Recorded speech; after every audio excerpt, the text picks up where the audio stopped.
Bismillahirrahmanirrahim. Assalamu alaikum student. This is Paradise College and you are attending your class of chemistry. In the previous lecture आप लोगों ने discuss किया था Rutherford model of atom.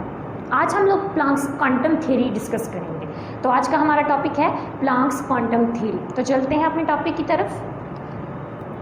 Max Planck's in 1900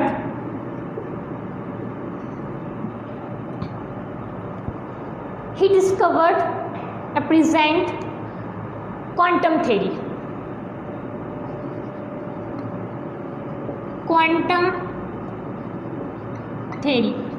quantum theory जो थी वो base करती थी डुअल नेचर ऑफ एनर्जी और लाइट या एनर्जी की डुअल नेचर पे वो बेस करती थी. सपोज आपके पास कोई बॉडी है, इसमें एनर्जी जो है ये कॉन्टिन्यूस मैनर में मूव कर रही है, लेकिन मैक्स प्लांक्स ने क्या कहा कि एनर्जी जो है वो कॉन्टिन्यूस मैनर में नहीं बल्कि डिसकॉन्टिन्यूस मैनर में मूव करती है. एनर्जी जो है वो किस तरह मूव करती है? डिसकॉन्टिन्यूस मैनर में. डिसकॉन्टिन्यूस मैनर का मतलब है कि वक्फे के साथ. जैसे यहाँ से इसने यहाँ मूव किया, उसके बाद थोड़ा सा वक्फा, देन फिर स्टार्ट होगी, फिर वक्फा, यानी कि एनर्जी अमिट और अब्जॉर्ब्स इन डिसकॉन्टिन्यूस मैनर. जो इसका फर्स्ट पोस्टुलेट था, जो इसका फर्स्ट पॉइंट था वो ये था कि एनर्जी एब्जॉर्ब्स और अमिट इन डिसकॉन्टिन्यूस मैनर.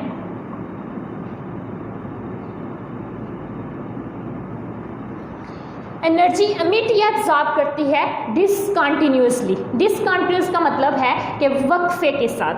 अब ये जो आपके पास एक छोटा सा टाइनी आपके पास यूनिट है, this unit is called energy packets. इसको हम लोग क्या बोलेंगे?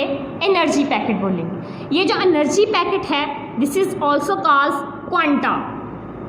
इसको हम क्या बोलेंगे? इस एनर्जी पैकेट को, इसको ये जो टाइनी सा ये जो मूवमेंट है एनर्जी की, या एनर्जी मूव कर रही है, या ये आप एनर्जी अमिट या अब्सॉर्ब कर रही है जो वक्फे के साथ, उसमें ये जो ब्रेकेज आती है और ब्रेकेज में ये छोटा सा यूनिट है, इसको हम लोगों ने नाम दिया है एनर्जी पैकेट का. और इस एनर्जी पैकेट को हम लोग क्या बोलते हैं? क्वांटा. इस एनर्जी पैकेट को हम लोग फोटॉन भी बोलते हैं. फोटॉन किस सेंस में? जब हम लोग बात करते हैं लाइट की, जब हम लाइट की बात करते हैं कि लाइट जो है वो मूव कर रही है, light in the form of energy है, तो तब हम इस पैकेट एनर्जी के पैकेट्स को हम फोटॉन बोलते हैं. लेकिन अगर एक्सेप्ट लाइट के अलावा जब कोई एनर्जी मूव कर रही है then we called it quanta. तब हम इसको क्या कहते हैं? क्वांटा कहते हैं. तो जो प्लांक्स क्वांटम का थ्योरी का फर्स्ट पोस्टुलेट था वो ये था कि एनर्जी जो है ये एब्जॉर्ब्स या अमिट करती है इन डिसकॉन्टिन्यूस मैनर, यानी कॉन्टिन्यूसली मूव नहीं करती. जैसा कि रदरफोर्ड ने कहा था कि कोई भी इलेक्ट्रॉन जो है जब वो रिवॉल्व करेगा तो वो एनर्जी अमिट या एब्जॉर्ब करेगा कॉन्टिन्यूसली, लगातार. लेकिन मैक्स प्लांक्स ने कहा कि जब इलेक्ट्रॉन मूव करेगा तो वो एनर्जी जो है अमिट या एब्जॉर्ब नहीं करेगा. एनर्जी अमिट या एब्जॉर्ब करेगा डिसकॉन्टिन्यूस मैनर में. डिसकॉन्टिन्यूस मैनर में मूव जब करेगा तो वो वक्फे के साथ करेगा. इस वक्फे को, यानी ये जो स्मॉल सा यूनिट है, इस यूनिट को हमने एनर्जी पैकेट का नाम दिया है. और एनर्जी पैकेट को है उसको हम क्वांटा भी बोलते हैं और फोटॉन भी बोलते हैं. फोटॉन कब बोलते हैं स्टूडेंट्स और क्वांटा कब बोलते हैं? जब हम लोग बात करते हैं लाइट की, in sense of light, energy जो है वो लाइट की फॉर्म में मूव कर रही है, देन हम उसको फोटॉन बोलते हैं. लेकिन अगर हम लाइट के अलावा एनर्जी की बात करते हैं कि तो फिर हम उसको बोलते हैं क्वांटा. ये था इसका फर्स्ट पोस्टुलेट. नेक्स्ट पोस्टुलेट जो है स्टूडेंट्स उसमें ये है कि एनर्जी जो है वो रिलेट करती है फ्रीक्वेंसी के साथ. एनर्जी जो है वो रिलेट करती है किसके साथ? फ्रीक्वेंसी के साथ। इसको v भी बोल सकते हैं या न्यू भी बोल सकते हैं। जब इसका हम ये प्रोपोर्शनल खत्म करेंगे, E is equal to h nu. अब h यहाँ पे जो है ये है प्लांक्स कांस्टेंट, ये प्लांक्स कांस्टेंट है जिसकी वैल्यू आपके पास 6.626 इंटू 10⁻⁻34 जूल सेकेंड। यानी कि सेकेंड पॉइंट क्या है कि एनर्जी जो है वो रिलेट कर रही है किसके साथ? फ्रीक्वेंसी के साथ। एनर्जी जो है वो रिलेट करती है फ्रीक्वेंसी के साथ। फ्रीक्वेंसी जो है उसको हम रिप्रेजेंट करते हैं v के साथ, जिसको हम न्यू भी बोलते हैं। इसका प्रोपोर्शनल खत्म करेंगे, E is equal to h nu आ जाएगा। h जो है यहाँ पे है प्लांक्स कांस्टेंट जिसकी वैल्यू क्या है? 6.626 इंटू 10⁻⁻34 जूल सेकेंड। यहाँ पे आप लोगों को पोस्टुलेट्स के साथ साथ कुछ टर्म्स जो हैं उसको समझना पड़ेगा, क्योंकि एनर्जी जो है ये किसकी फॉर्म में मूव कर रही है? It is move in the form of wave, wave की फॉर्म में मूव कर रही है। तो वेव को समझने के लिए हमें जो है हमें पता होना चाहिए किस चीज़ का? फ्रीक्वेंसी का। What is frequency? Wavelength, wavelength का पता होना चाहिए। And what is wave number? Wave number का पता होना चाहिए। फ्रीक्वेंसी जो है उसको हम रिप्रेजेंट करते हैं न्यू के साथ। वेवलेंथ जो है it is represented by lambda, और वेव नंबर जो है उसको हम रिप्रेजेंट करते हैं v बार के साथ। What is frequency?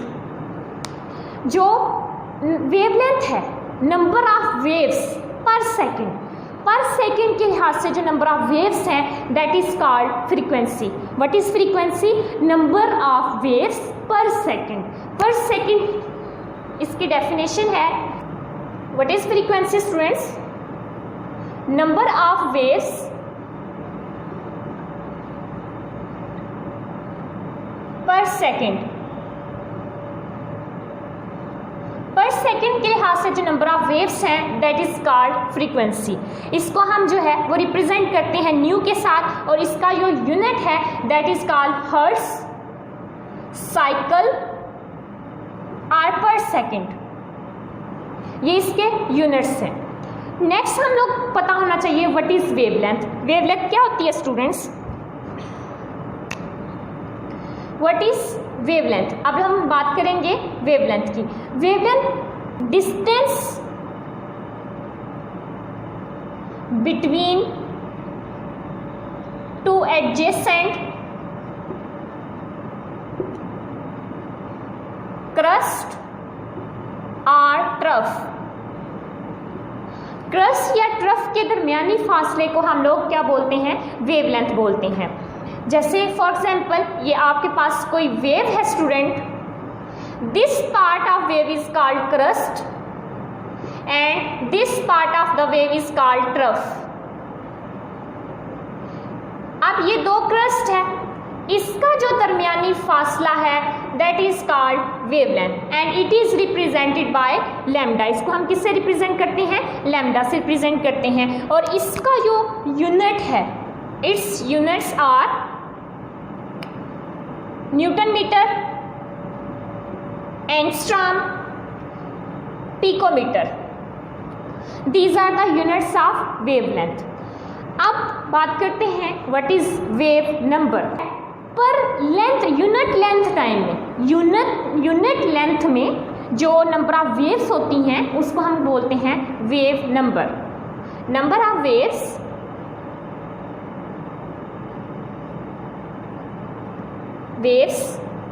Per unit length.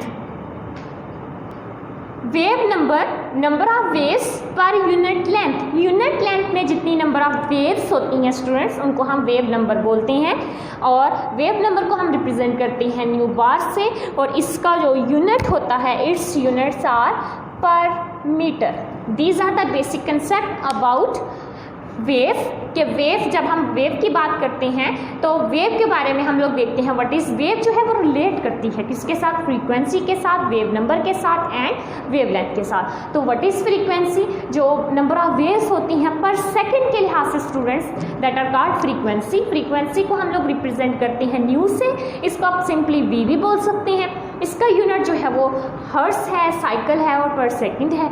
उसके बाद वेवलेंथ है। वेवलेंथ किसको बोलते हैं स्टूडेंट, डिस्टेंस जो है दो एडजेसेंट क्रस्ट या ट्रफ के दरमियान का फासला जो है उसको हम क्या बोलते हैं, वेवलेंथ बोलते हैं, जिसको हम रिप्रेजेंट करते हैं लैम्डा के साथ। और ये जो है number of waves per unit length, इसको हम वेव नंबर बोलते हैं और वेव नंबर को हम रिप्रेजेंट करते हैं न्यू बार के साथ।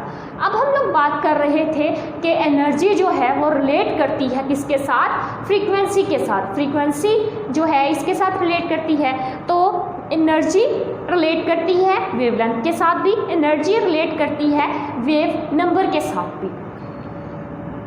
एनर्जी जो है वो रिलेट करती है फ्रीक्वेंसी के साथ, E is equal to h nu. H जो है वो प्लांक्स कांस्टेंट है, जैसे पहले आपको बता दिया स्टूडेंट्स के प्लांक्स कांस्टेंट है जिसकी वैल्यू जो है वो 6.626 × 10⁻³ जूल सेकंड है। अब फ्रीक्वेंसी जो है ये रिलेट करती है किसके साथ, वेवलेंथ ऑफ द फोटॉन के साथ। V is equal to c over lambda, तो हम V की वैल्यू पुट करेंगे E is equal to h c over lambda. अब एनर्जी जो है ये also relate to the wave number, तो वेव नंबर जो है that is the reciprocal of the wavelength. Wave number क्या है, reciprocal of wavelength. Wave number जो है वो रिलेट करता है एनर्जी के साथ student, that is the reciprocal of the wavelength. अब वेवलेंथ जो है 1 ओवर लैम्डा, तो यहाँ पे अगर हम इसको देखें तो ये जो 1 ओवर लैम्डा है that is equal to wave number, तो एनर्जी की जो वैल्यू आ जाएगी आपके पास that is h c v bar. This is the value of the energy. यहाँ पे एनर्जी के साथ रिलेट कर रहा है फ्रीक्वेंसी। फ्रीक्वेंसी जो है ये डायरेक्टली प्रोपोर्शनल है, जैसे ही फ्रीक्वेंसी इंक्रीज होगी एनर्जी भी जो वेव नंबर की जो है इलेक्ट्रॉन्स की जो है एनर्जी भी इंक्रीज होगी। अगर उसका वेव नंबर इंक्रीज होगा तो देन एनर्जी ऑल्सो इंक्रीज, अगर उसका वेवलेंथ इंक्रीज होगी तो एनर्जी डिक्रीज होगी, क्योंकि वेवलेंथ का रिलेशन है वो इन्वर्स रिलेशन है स्टूडेंट्स किसके साथ, एनर्जी के साथ। ये था आप लोगों का मैक्स प्लांक्स टॉपिक। नेक्स्ट हम लोग बात करते हैं Bohr's atomic model. Next topic है students Bohr's atomic model.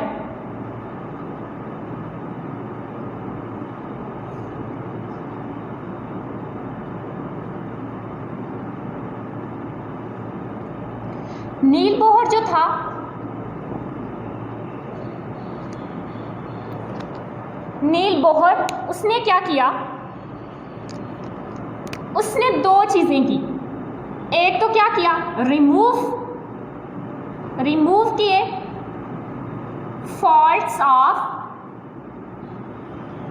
Rutherford structure of atom.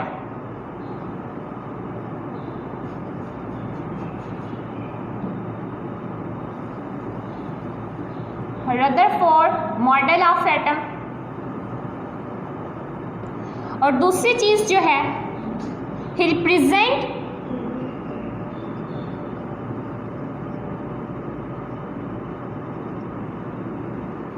Structure of atom. Niels Bohr ने क्या किया, नील बोहर ने प्लांक्स क्वांटम थ्योरी को बेस बनाते हुए जो रदरफोर्ड के एटम के मॉडल में फॉल्ट्स थे उसको दूर किया और उसने स्ट्रक्चर ऑफ एटम जो है वो न्यू स्ट्रक्चर ऑफ एटम जो था वो प्रेजेंट किया। अब इसके जो मेन पोस्टुलेट्स हैं,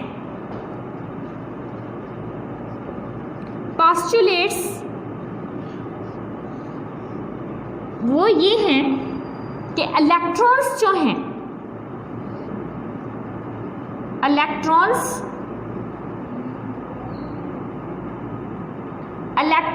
revolves in circular path.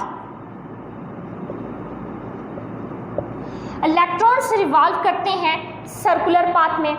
Circular path का मतलब है कि वो एक सर्कल में मूव करते हैं। तो उसने फर्स्ट टाइम जो है वो शेल का कंसेप्ट दिया। कि इलेक्ट्रॉन्स जो है वो मूव करते हैं किसमें, शेल में। शेल जो है इसको हम लोग क्या बोलते हैं, शेल को हम लोग ऑर्बिट भी बोलते हैं। Shell is also called orbit and it is also called energy level. इसको हम एनर्जी लेवल भी बोलते हैं एंड ऑर्बिट भी बोलते हैं। ये आपके पास न्यूक्लियस है और कोई इलेक्ट्रॉन जो है वो सर्कुलर पाथ में मूव कर रहा है। जब सर्कुलर पाथ में मूव कर रहा है तो हम इसको क्या बोलते हैं कि ये ऑर्बिट में मूव कर रहा है या एनर्जी लेवल में मूव कर रहा है। अब इनको जो ऑर्बिट्स हैं या शेल हैं उनको हम रिप्रेजेंट करते हैं एन से। एन की वैल्यू 1, 2, 3, 4 एंड सो ऑन।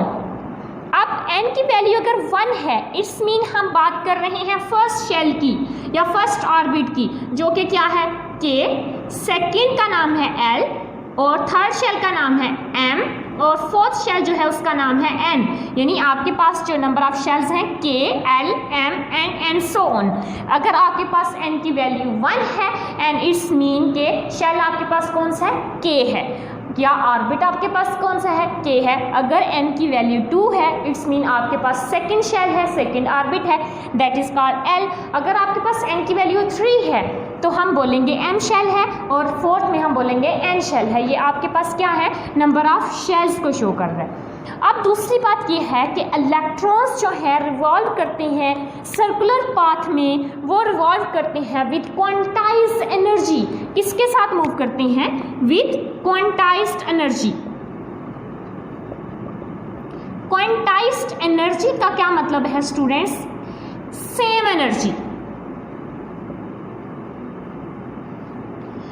यानी कि जो एक इलेक्ट्रॉन जो है वो ऑर्बिट में या सर्कुलर पाथ में मूव कर रहा है। पहली बात तो होगी हमें पता चल गया कि इलेक्ट्रॉन जो है वो रिवॉल्व कर रहा है इन अ सर्कुलर पाथ, लेकिन सर्कुलर पाथ में स्टूडेंट वो मूव कैसे कर रहा है, it is move with quantized energy. ये क्वांटाइज्ड एनर्जी के साथ मूव कर रहा है। क्वांटाइज्ड एनर्जी का मतलब है with same energy level. Same energy level का मतलब है जब वो एक ही सर्कुलर पाथ में मूव करता है, ना तो वो एनर्जी एमिट करता है ना वो एनर्जी एब्जॉर्ब करता है। यानी कि ना तो जब वो सर्कुलर पाथ में मूव कर रहा है वो एनर्जी ना तो एमिट करता है ना ही एनर्जी एब्जॉर्ब करता है। अब इलेक्ट्रॉन एनर्जी एमिट या एब्जॉर्ब कब करता है,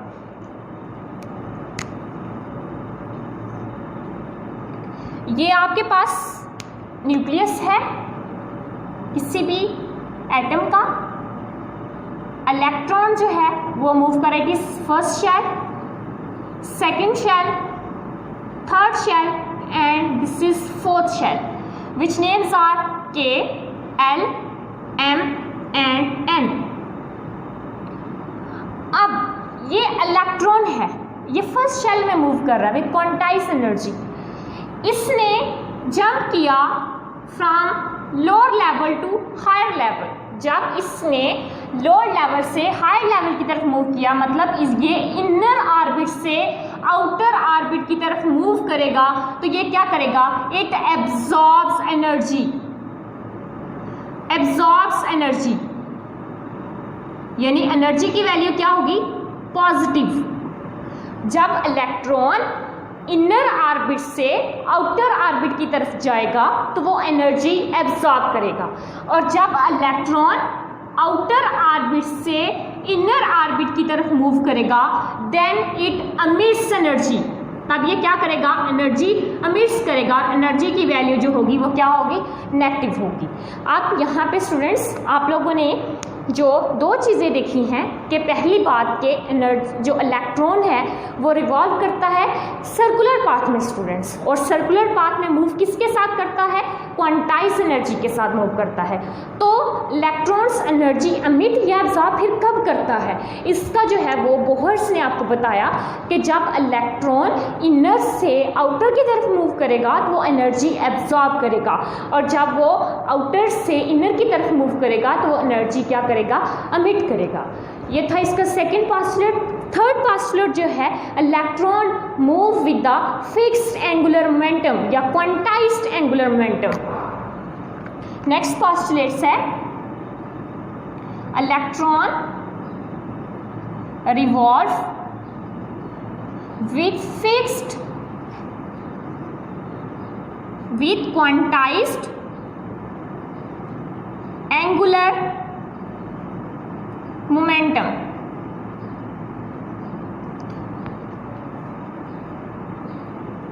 which is called mvr is equal to nh/2 pi।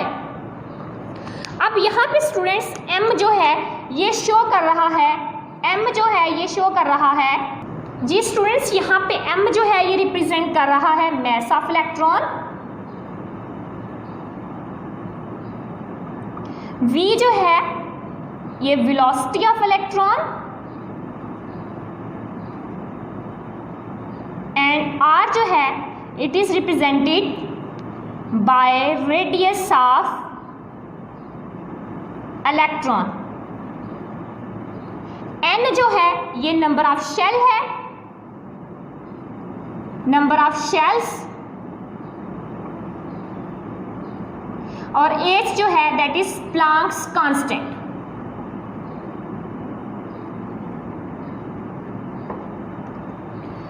अब एंगुलर मोमेंटम में आप लोग देखें, अगर n की वैल्यू जो है